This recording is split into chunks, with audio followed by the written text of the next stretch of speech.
welcome to Ex-Boyfriend Recovery. My name is Jennifer Seiter. I'm Chris's wife, and I work with Chris in helping individuals get back with their exes. But today, I'm going to teach you how to stop yourself from contacting your ex. But before we begin, I want you to hop over to Ex-Boyfriend Recovery to take our Ex Recovery Chances quiz. It's just a 2-minute quiz, and it'll let you know if you even have a chance of getting your ex back. I've noticed in our private Facebook group that so many people struggle with the no contact rule, and a lot of it has to do with them stopping themselves from contacting their ex.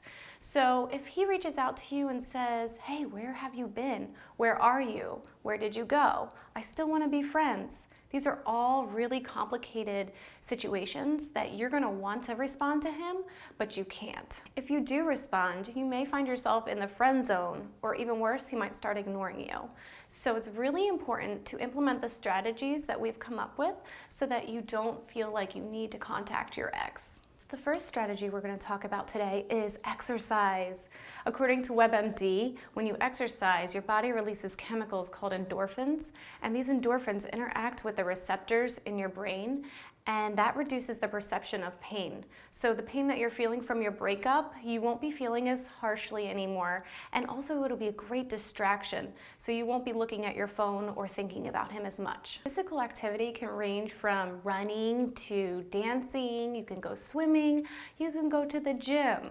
You could do pretty much anything that's really physical that will keep your mind off your ex. If you are going to go for a run, outside is the best. If you can do any kind of activities, stay outside so that you can soak up the vitamin D from the sun.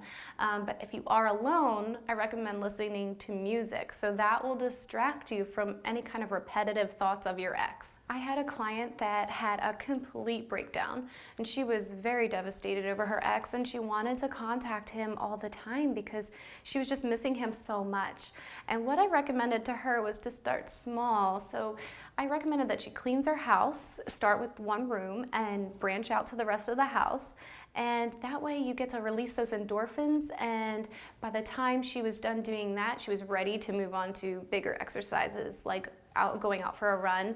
And she even signed up for a co-ed softball team, which really helped her confidence. She started getting hit on by guys, and she started feeling a little bit better about her situation.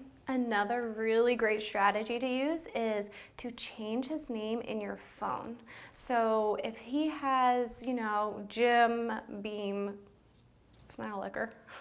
If his name is Jim Beam, you want to change it to don't contact until and your end date for your no contact. So that every time you see him when he tries to contact you, if he does during no contact, you will see that, and it will remind you cannot contact him until your no contact is up on November 22nd.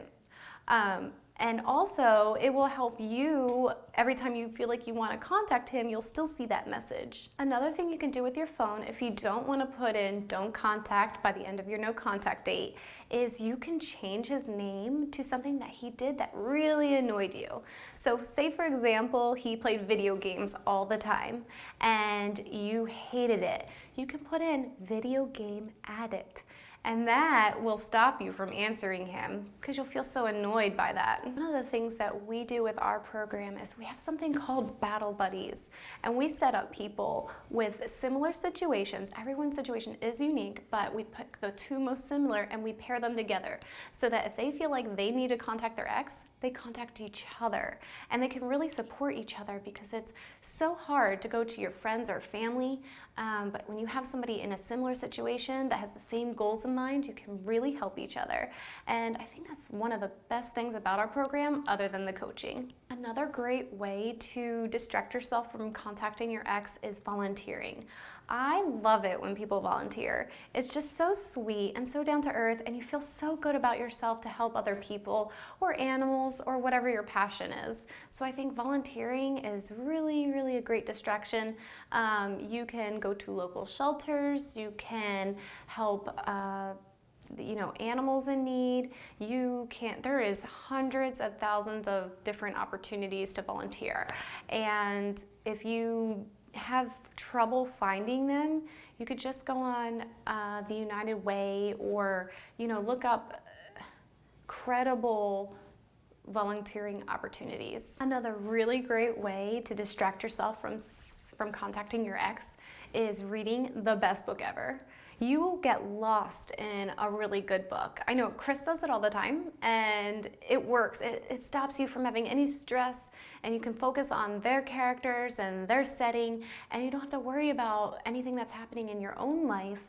And if you're not really a book person, you can watch Netflix or Hulu or movies. There are a lot of different options to distract yourself with that. So that'll be it for this video. Thank you so much for watching. If there's anything that I missed, feel free to comment below, and you can add in your own comments and what you've done to stop yourself from contacting your ex. And I will see you next time.